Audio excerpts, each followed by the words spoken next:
안녕하세요. 보디어 플란트 유아정 원장입니다. 최근에 유튜브 채널에 머리카락에 관련된 콘텐츠가 나왔어요. 그런데 이 영상에서 과학자분들 또 LG 생활건강연구원 분들이 모낭에 대해서 설명을 해주시는데 잘못된 내용이 있어가지고 이거는 아니다. 그래서 이런 오해가 있으면 안 되겠다라는 면에서 동물과 인간의 모낭 구조의 차이에 대해 설명해드리려고 이 영상을 따게 되었습니다.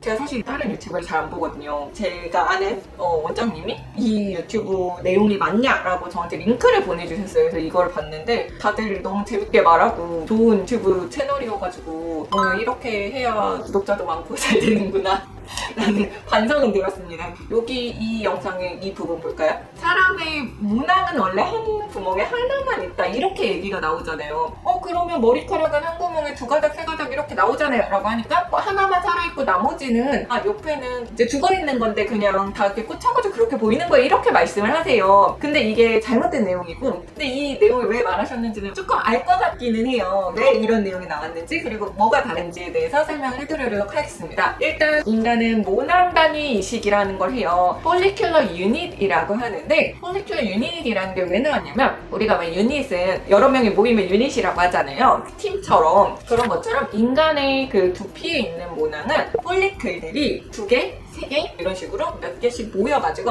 하나의 단위를 이루기 때문에 인간은 폴리큘러 유닛, 즉 모낭 단위가 있다라고 합니다. 그러면 동물은 없나요? 동물도 한 구멍에 한 여러 가닥이 있는 게 있어요. 근데 동물에 있는 모낭은 한 구멍에 있는 여러 가닥은 폴리큘러 유닛이라고 하지 않고 복합 모낭, 컴파운드 폴리클이라고 합니다. 어쨌든 그냥 팔에 털 이런 거 보면 한 구멍에 한 가닥 나오잖아요. 그건 그냥 폴리클이에요. 모낭이에요. 단일 모낭이라고 해요. 그래서 심플 폴리클은 사람한테도 있고 동물한테도 있죠. 그런데 한 구멍에 여러 가닥이 나오는 모낭으로 가면 인간은 폴리큘러 유닛, 모낭 단위가 되고 동물은 복합 모낭, 즉 컴파운드 폴리클이 됩니다. 이게 다른 거예요. 이게 뭐가 다르냐면 인간의 폴리클 유닛은 각각의 살아있는 폴리클이 모여 있어요. 그래서 현미경을 보면 그 모발을 만드는 외모근초라는 게 있거든요. 모낭 그 모간을 싸고 있는데 이게 다 하나씩 개별적으로 쌓여 있어요. 그러니까 하나로도 존재할 수 있는 폴리클들이 모여서 팀을 이루고 있다. 이게 모낭 단위가 된다. 그래서 인간의 두세 가닥 있는 모낭들은 다 살아있는 거예요. 개별적으로 살아있고, 그렇기 때문에 나는 한 모낭에 세 가닥인데 얘는 하나는 흰머리고 두 개는 까만머리고 이런 것들이 생길 수 있어요. 그런데 동물의 한 구멍에서 여러 가닥이 나는 거는 컴파운드 폴리클, 복합 모낭이라고 해서 아까 그 영상에서 연구원님이 말씀하신 것처럼 하나만 살아있고 나머지는 그냥 죽은 애들이 끼어있는 거예요. 그래서 이 현미경을 보면 다 똑같은 외모근처럼 둘러싸여 있고 머리카락들이 한 다발로 이루어져 있죠. 그러니까 얘네들은 거의 하나는 그냥 살아있는 애고 주 모발이 있고 그 주위에는 죽어있는데 그냥 껴있는 애들이 여러 가지가 복합적으로 존재하고 있는 거예요. 아마 연구원님은 동물 실험 같은 걸 많이 하셨을 테니까 현미경이나 이런 걸로 계속 컴파운드 폴리클을 보지 않으셨을까요? 우리가 사실 모낭의 조직 검사 같은 거는 인간을 대상으로 쉽게 할 수 없거든요. 그냥 살아있는 사람한테 머리카락 나는 연구를 하는데 두피 조직을 조금만 떼어서 주세요 이렇게 말할 수는 없잖아요. 그렇기 때문에 대부분 머리카락이 나는 연구들은 동물을 대상으로 시행하는 경우가 많고, 그래서 이 동물 실험 데이터를 많이 보다 보니까 한 구멍에 여러 가닥이 나는 모발은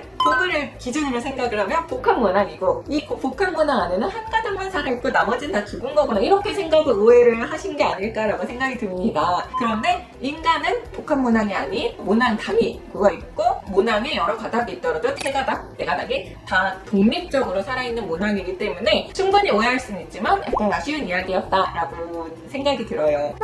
콘텐츠 전체에서 동물과 인간의 차이 이런 것들 많이 나오는데, 사실 동물 실험만 놓고 치자면 인간의 탈모 질환은 거의 대부분 극복이 된 것 같거든요. 살치료 이런 데에서 탈모 질환을 치료할 수 있는 약물, 획기적인 방법들 이런 거 많이 나왔는데, 제일 중요한 게 인간에 잘 적응이 안 돼요. 왜 그러냐면 제가 아까 말씀드린 것처럼 모낭 단위와 복합 모낭처럼 모낭의 구조가 생각보다 많이 다르고 안드로겐 호르몬에 의해서 특정 부분이 빠지는 그 질환 자체가 인간만이 뚜렷하게 보이고, 이 남성 탈모를 보편적으로 보이는 동물종이 수치는 없어요. 그렇기 때문에 우리가 뭐 쥐에서 연구를 한다 이런 것들은 실제로는 나이가 든 쥐를 털을 깎아놓고 밖에서 테스토스테론이나 DHT 같은 물질을 인위적으로 주사를 하면서 깎았는데 주사 안 한 애들이 잘하는 거랑 깎았는데 주사한 애들이 잘하는 차이가 조금 지연된다 이런 것들을 이용하는 거예요. 실제로는 쥐가 남성형 탈모가 있는 모델이 있는 건 아니거든요. 이제 특정 원숭이종에서 우리가 뭐 해볼 수 있는 것들이 있는데 많은 샘플을 얻기가 거의 불가능하거든요. 이게 비용 문제랑 여러 가지 현실적인 제약 때문에. 그렇기 때문에 왜 뉴스에서 가끔 보면 획기적인 치료법 나왔다, 탈모 정복했다 이랬을 때 데이터들이 동물에서 나왔는지 사람에서 나왔는지를 제일 먼저 보셔야 돼요. 대부분 쥐에서 나왔고 이런 것들은 남성 탈모 제대로 반영하지 못하고 있다. 인간과 동물이 생각보다 많이 다르다. 그리고 많이 고민하는 남성형 탈모, 안드로겐성 탈모, 여성형 탈모 마찬가지로 거의 인간만 있는 질환이고 사실 인간 모낭 분포를 보이는 동물은 자연계에 거의 존재하지 않습니다. 그래서 특수한 부분들이 되게 많이 있어요. 인간의 모낭에는 되게 혹하는 뉴스들 많잖아요. 내년이면 인간한테서 막 임상 적용한다 뭐 이런 찌라시로 뿌리는 이런 뉴스들은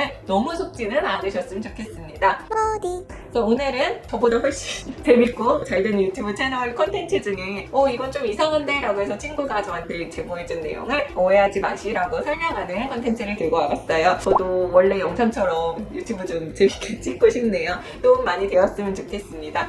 댓글로 궁금한 점 있으면 달아주시고요. 좋아요, 구독도 부탁드립니다. 감사합니다.